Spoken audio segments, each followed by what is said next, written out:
तो ये दो बातें थी जो फर्स्ट राउंड टेबल कॉन्फ्रेंस में, ये दो रिजल्ट थे जो फाइनल हो गए थे, और ये दोनों रिजल्ट हम लोगों को देखने को मिलते हैं 1935 के एक्ट में। एक रिजल्ट ये भी देखने को मिलता है, ऑल इंडिया फेडरेशन उसमें बना दिया गया था, लेकिन वो बना था ब्रिटिश इंडियन प्रोविंस से और भारतीय रियासतों से। लेकिन चूंकि रियासतें उसमें बाद में शामिल नहीं हुई थी तो वो लागू ही नहीं हो पाया। पर हाँ, ये था कि 1935 के एक्ट में प्रोविजन जरूर था। और दूसरी बात ये थी कि रिस्पॉन्सिबल गवर्नमेंट सेंटर में लेके आई गई थी, हालांकि वो पार्शल थी, वो एक अलग बात है।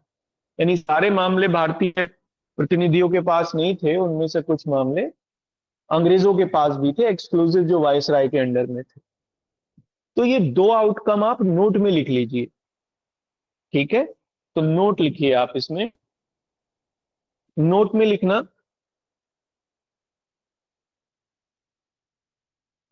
नोट में लिखना। अमनप्रीत, आप लेट हो जाते हो, देखो बहुत इंपॉर्टेंट डिस्कशन निकल गया। सॉरी सर, वो मैं थोड़ा आज बाहर थी इस वजह से। अच्छा, चलो कोई बात नहीं। अब ये ना हम फर्स्ट राउंड टेबल कॉन्फ्रेंस का आउटकम देख रहे हैं। तो इसके दो आउटकम थे फर्स्ट के, ये नोट में मैं लिखवा रहा हूं, इनको लिख लो, क्योंकि ये दोनों आउटकम 1935 के एक्ट में हमें एज इट इज मिलते हैं। ठीक है, तो आप इसको लिखो। जी सर। Note okay. में लिखो, there were two significant outcomes there were two significant outcomes of of first round table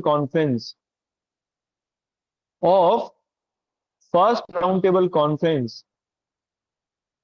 ठीक है, प्रथम गोलमेज सम्मेलन प्रथम गोलमेज सम्मेलन के दो महत्वपूर्ण भाग थे, या दो महत्वपूर्ण निर्णय थे। पहला लिखना, the formation of the formation of formation of an all India federation the formation of an all India federation, एक अखिल भारतीय संघ का निर्माण। एक अखिल भारतीय संघ का निर्माण। और इसके आगे ब्रैकेट में लिख लेना कौन कौन इसमें शामिल होता था। तो British Indian provinces,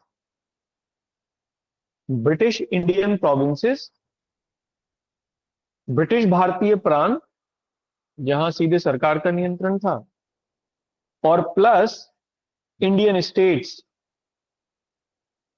Indian states या देसी रियासतें लिख लीजिए, देसी रियासतें। ठीक है, इन दोनों को मिला के होना था।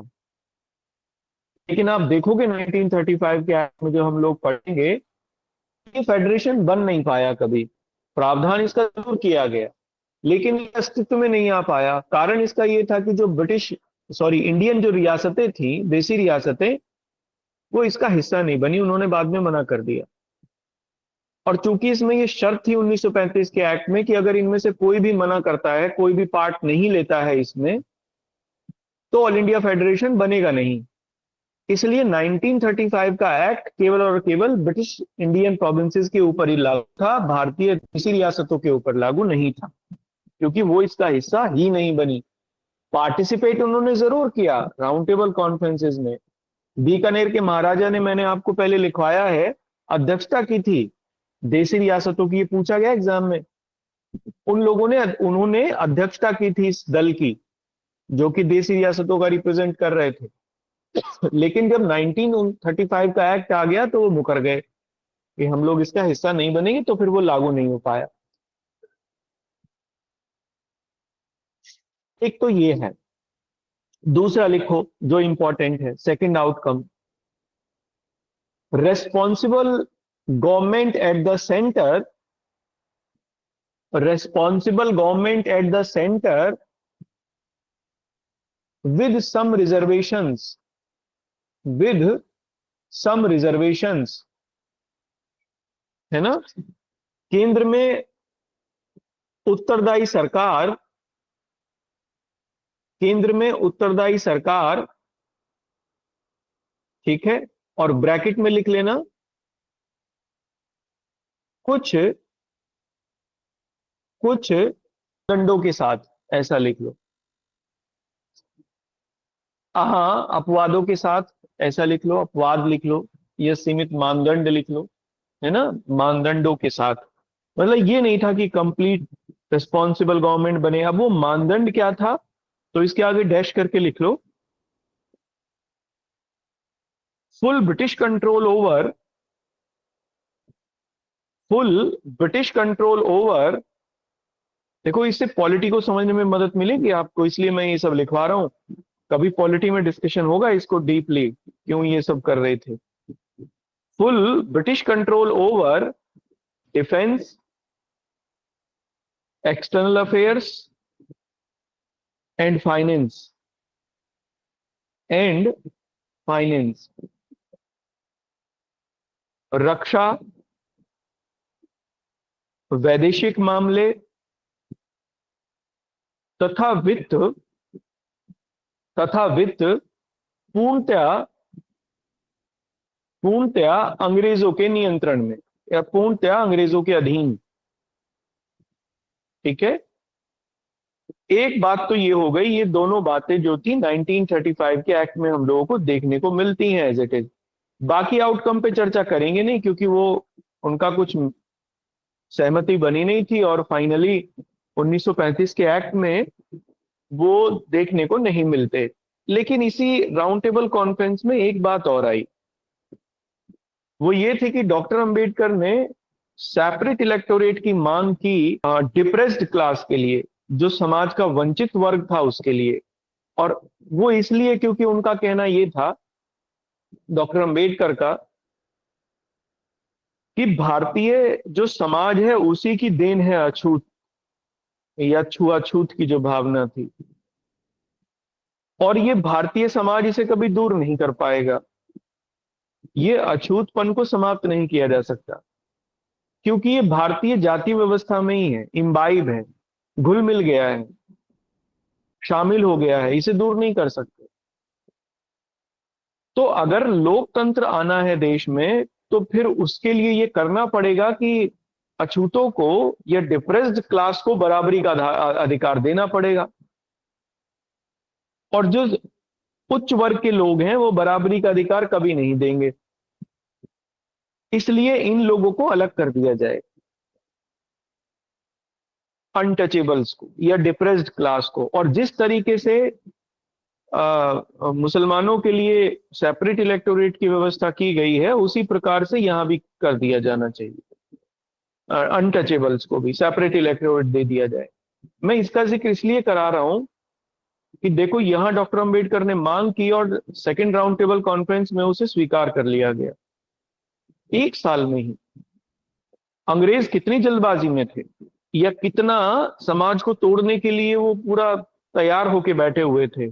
जैसे ही कोई मांग करता था किसी चीज की ऐसी जो भारतीय समाज में एक विभाजन लेके आना आए, तुरंत वो उसे एक्सेप्ट कर लेते थे, तुरंत। उन्होंने कभी उसमें कोई कोताही नहीं बरती, चाहे 1906 में मांग हो मुस्लिम लीग के द्वारा सेपरेट इलेक्टोरेट की, तुरंत 1909 में उन्होंने मान ली, 3 साल ही लगे। जबकि कांग्रेस लगातार सुधारों की मांग कर रही थी एक लंबे समय से, उसको उन्होंने कभी नहीं सुना। तो इसको यहां लिखो, क्योंकि ये एक आंदोलन की जड़ बनेगा आगे, तो नोट करके लिखो जरा। In this round table conference, in this round table conference, doctor B R Ambedkar demand, doctor B R Ambedkar demand separate electorates, separate electorates for the untouchables, for the untouchables। इसी समय, इसी समय डॉक्टर अंबेडकर ने, इसी समय डॉक्टर अंबेडकर ने अछूतों के लिए, अछूतों के लिए पृथक निर्वाचक मंडल की मांग की, पृथक निर्वाचक मंडल की मांग की। ठीक है, ये हुआ फर्स्ट राउंड टेबल कॉन्फ्रेंस का आउटकम और उसके आसपास की कुछ बातें। हाँ, सेकंड राउंड टेबल कॉन्फ्रेंस पे आ गए थे। देखो, सेकंड राउंड टेबल कॉन्फ्रेंस में गांधी ने पार्टिसिपेट किया और कराची सेशन में हम लोगों ने देखा कि कांग्रेस ने भी एंडोर्स कर दिया था गांधी को कि ठीक है, आप पार्टिसिपेट करिए कांग्रेस की तरफ से। तो तीन लोग या शायद चार लोग, जहां तक मैं याद कर पा रहा हूं, तीन तो मैं बिल्कुल फैक्ट श्योर हूं कि तीन लोग तो गए ही थे, चौथे के लेकर मुझे डाउट है। कांग्रेस की तरफ से ये लोग गए, एक गांधी, दूसरी सरोजिनी नायडू, थर्ड अली इमाम। इन्होंने कांग्रेस को रिप्रेजेंट किया सेकेंड राउंड टेबल कॉन्फ्रेंस में। लेकिन एक बहुत बड़ा चेंज हुआ इंग्लैंड में इस समय, और उस चेंज ने पूरे मामले को फेल कर दिया। चेंज ये था, 1931 में जो लिबरल पार्टी की सरकार थी इंग्लैंड में वो गिर गई और एक मिलीजुली सरकार बनी जिसका लीडरशिप कंजर्वेटिव्स लोगों के हाथ में थी, कंजर्वेटिव दल के हाथ में थी। कंजर्वेटिव जो दल था वो किसी भी तरीके से भारत को कोई कंसेशन नहीं देना चाहता था, क्योंकि वो कंजर्वेटिव आइडियोलॉजी के जो लोग थे वो उपनिवेशवाद को एक हथियार के रूप में यूज करते थे। और जो नई सरकार बनी उसके प्रधानमंत्री थे रैमजे मैकडोनाल्ड, बड़े कुख्यात आदमी है इतिहास में। और इसी समय उनको सपोर्ट कर रहे थे विंस्टन चर्चिल। ये वही हैं जो सेकेंड वर्ल्ड वॉर के समय ब्रिटिश पीएम थे, बाद में चुनाव हारे। ये कंजर्वेटिव सरकार के लोग थे। इन्होंने लिबरल पार्टी की उस बात को खारिज कर दिया जिसमें ये कहा गया था कि गांधी को बुला के बातचीत करनी चाहिए, गांधी के बिना ब्रिटिश और भारत के बीच में या कोई समझौता नहीं हो सकता लीगल रिफॉर्म्स के ऊपर या कॉन्स्टिट्यूशन रिफॉर्म्स के ऊपर। इन लोगों ने खारिज कर दिया। इन्होंने, इवन विंस्टन चर्चिल ने तो ये कहा, गांधी को उन्होंने नाम दिया एक सिडीसियस फकीर, एक अर्धनंगा फकीर कहा गांधी को उन्होंने। जब वो राउंड टेबल कॉन्फ्रेंस के लिए चढ़ रहे थे सीढ़ियां, तो उनकी उन्होंने बेइज्जती की, अर्धनंगा फकीर उन्हें कहा, और कहा ऐसे आदमी से बात करने की बिल्कुल भी जरूरत नहीं है। ऊपर से इरविन, जो यहाँ वॉयसरॉय थे, गांधी इरविन के बीच में पैक्ट हुआ, उनको चेंज कर दिया गया वॉयसरॉय को, और लॉर्ड विलिंगडन को वॉयसरॉय बना के भेजा भारत में इस नई सरकार ने। लॉर्ड विलिंगडन एक बहुत ही कुख्यात प्रकार के आदमी थे, वो कांग्रेस को बहुत खराब नजरों से देखते थे। तो जैसे ही लॉर्ड विलिंगडन आए भारत में और इंग्लैंड में सरकार बदली, सरकार का रवैया कांग्रेस के लिए बदल गया। वो जो पहले समझौतावादी रवैया था लिबरल पार्टी का, वो चेंज हो गया। इसलिए ये निश्चित था कि कोई रिजल्ट तो, आउटकम तो निकलना नहीं था सेकेंड राउंड टेबल कॉन्फ्रेंस का, क्योंकि सरकार बहुत अड़ियल थी। गांधी वहां गए तो सरकार ने या ब्रिटिश गवर्नमेंट ने जितने भी लोग थे, चाहे वो कम्युनलिस्ट थे जैसे हिंदू महासभा के लोग जो संप्रदायवाद की बात करते थे, चाहे मुस्लिम लीग के लोग थे जो सीधे तौर पर दो देशों के बारे में बात करने लगे थे भारत के साथ, उनको चाहिए भी था तो वो बिल्कुल एक सेपरेट इलेक्टोरेट और रिजर्वेशन और बहुत सारी चीजें उनके बारे में बात कर रहे थे। या फिर डॉक्टर अंबेडकर को भी उन्होंने गांधी के खिलाफ कर दिया। आइडियोलॉजिकली दोनों में डिफरेंस तो था ही डॉक्टर अंबेडकर और गांधी में, वैचारिक रूप से, हालांकि बहुत बड़ा कोई डिफरेंस नहीं था, डिफरेंस तो माइन्यूट था लेकिन डिफरेंस था। तो फाइनली ये हुआ कि second round table conference fail ही हो गई, गांधी को सब लोगों ने घेर लिया। गांधी इन सब बातों के लिए तैयार ही नहीं हुए, और एक चीज के लिए तो वो बिल्कुल तैयार नहीं हुए, और वो थी टचेबल्स अनटचेबल्स को सेपरेट इलेक्टोरेट की बात करना। उनका कहना था ये कि इससे तो भारतीय समाज बिल्कुल टूट जाएगा। महिलाओं के लिए भी सेपरेट इलेक्टोरेट के लिए वो तैयार नहीं थे गांधी, क्योंकि उनका कहना यह था कि पुरुष और महिलाओं के बीच में ही एक विभाजन रेखा आप खींच रहे हो।